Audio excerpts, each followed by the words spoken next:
Ahoy! Welcome back! I'm very happy that you are still following me on this journey through the jungle of grammatical cases. Our next case is the dative case, when you are going through these many rules and endings. For the locative case, I promise that it will make it much easier for dative case. And I also promise that we would kill two birds with one stone. Zabijeme dvě mouchy jednou ranou. And I will not fail you. So, the dative case, let's have a look at it. Let's see when to use this case. Dative case would be used after prepositions such as k or ke, which means towards. Proti, in front, or also against. Naproti, opposite. Díky, thanks to. And kvůli, because of. So for example, jdu ke škole. I'm going towards the school. Also remember, k and ke is not only towards a place, we also say it when we are visiting somebody. This somebody could be a friend or a doctor. So it's very common to say, jdu k doktorovi. I'm going to see the doctor. I'm actually going to enter his surgery. It doesn't mean that I'm just going towards and then turn left or right. Jdu k Lucce. If my friend is called Lucka, I would say jdu k Lucce. So, k and a place would be that I'm going towards that place.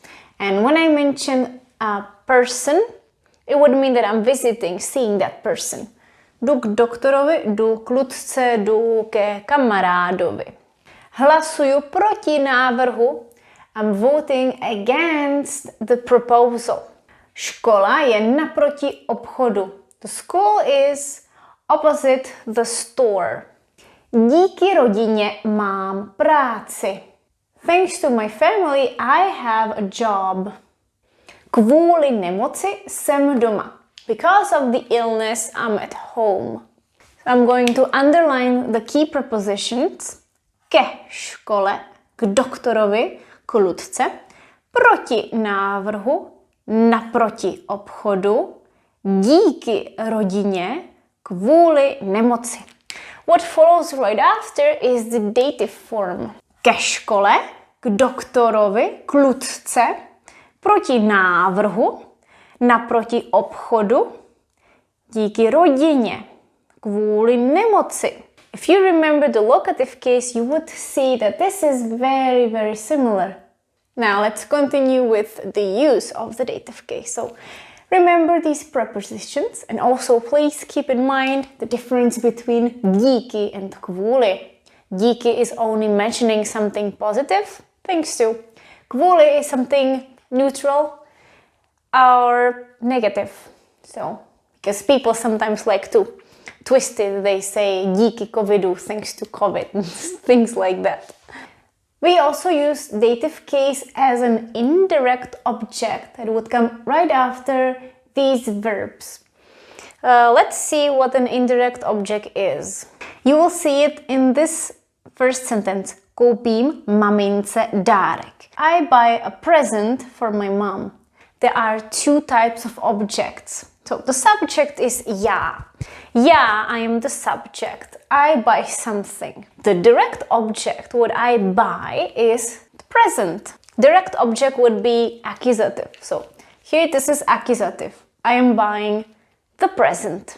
And I'm buying it for my mom. It's not directly, I'm not buying directly my mom. I'm buying it for my mom, to my mom. So mamince is an indirect object. I buy a present to my mom. So the verb koupit or kupovat, nakupovat, to shop for somebody, it would take the indirect object. Of course, some of these also need the direct object. I need to buy something for somebody. Or verbs such as volám, I call on the phone, píšu, I write, I text to somebody, pomáhám, I'm helping. So volám kamarádovi, I'm calling to my friend, píšu, I'm texting my friend. Pomáhám kamarádovi, I'm helping my friend. These verbs are imperfective, it means I am doing it right now. The same rule would apply for perfective forms as well. You could say zavolám kamarádovi. I'll call my friend. Napíšu kamarádovi. Or pomůžu kamarádovi. It would also need dative. Kamarádovi. And you might remember, OVI, that's like locative. Yes, that's what I've been telling you. Locative and dative are very, very similar. So I hope it paid off to watch that long video. And if you haven't watched it, here it is. Posílám, I am sending. We also have two objects.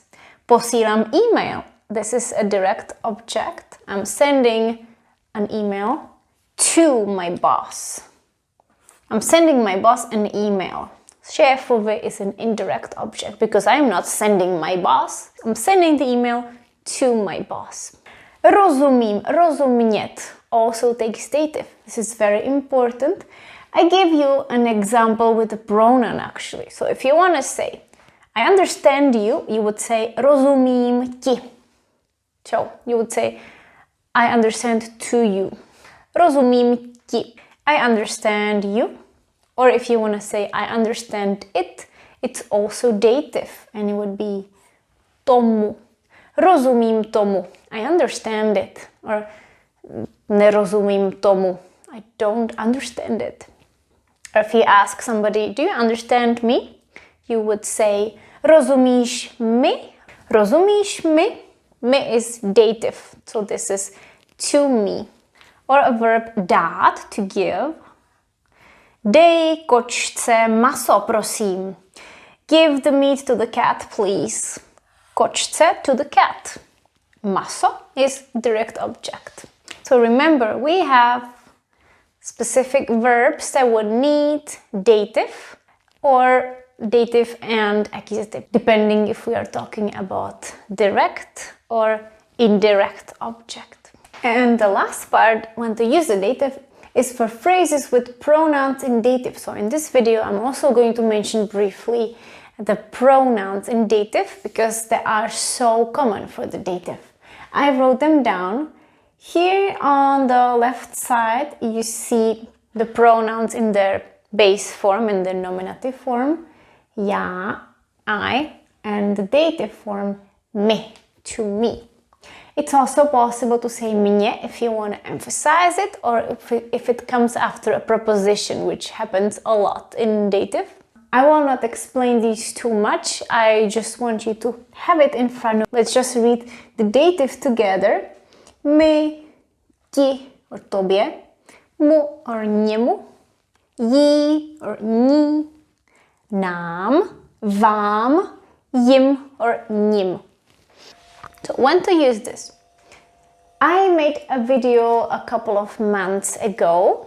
It was focused on the verb to be and how we use it in different sentences than in English. So, for example, je mi zima, it means I am cold, but in Czech we basically say it is cold to me. So, the cold is to me. Je mi zima, I'm cold. Je mi teplo, I'm hot. Je mi dobře, I'm well. Je mi špatně, I feel unwell, I'm sick. Je mi 20 let when you talk about age, I'm 20 years old. Je mi to líto, I'm sorry. Je mi to jedno, I don't care. If you want to review these more, watch my video. And you also use the dative for pronouns with verbs such as chutná mi to. I like the taste of it. So you can say chutná mi česká kuchyně. I like the taste of the Czech cuisine. Or líbí se mi when you like something visually. Líbí se mi Praha. I like Prague. This would be the same because you say it is tasty to me, chutná mi, and it is attractive to me, líbí se mi. Let's see how different dative is from the locative. Not much. Let me give you two sentences that will explain the endings for the locative versus dative. You saw that many of the examples were exactly the same as locative, and that is really the majority. The majority of the endings would be exactly the same, except words with masculine inanimate and neuter. They would contain DTN, sometimes V, and M as well. And you have to be careful with the letter L. So there are these two sentences. Duk auto. So I wrote two examples with the word auto, which is neuter. Auto. Finishes with TO. So the T is what makes it different for the dative. In dative, we would say duk auto. This is the only possible ending. Duk auto. Jsem v autě, that would be the locative. Locative sometimes has two possibilities, the U and the E with háček, U being much less common. But this is more common. So we could say that the locative has a dominant ending E with háček for masculine, inanimate and neuter. Also for feminine, if you notice, that would be the dominant ending for the locative. Also E. So there is a lot of ie, řece, ludce, kočce, nahoře, v autě, po mostě, ve škole, etc. And the dative would have in some cases U instead of E with háček. So this is just one example. Let's see more of them. Okay, so masculine inanimate with words ending with D, T, N, M and some ending with L would have U at the end as opposed to E with háček for the locative. I picked the preposition k or ke, which means towards, and I would say ke hradu, towards the castle. Ke hradu. K mostu, ke stadionu, to the stadium. Ke kostelu, towards the church. Remember this word, U with kroužek would change to O, but we would still put the U version. K domu. Ke hradu, k mostu, ke stadionu, ke kostelu, k domu. And what happens with the neuters? Words that end with do, to, no and vo would change to du, tu, nu, vu. The same ending as the masculine inanimate. So we would have ke stádu, to the herd, k městu, to the city, towards the city, ke kinu, towards the cinema, k vínu, towards the wine or with the wine. When we mention food, it means with, like an accompanying with. K vínu could be accompanied with wine. So we could say k vínu se hodí sír. Cheese goes well with wine. K vínu se hodí sír. And remember the other phrase, ve víně je pravda? That was locative. Ve víně versus k vínu, dative. And the last one, dřevo, wood. If you wanted to say towards a pile of wood, ke dřevu. And this is all. Everything else would stay the same.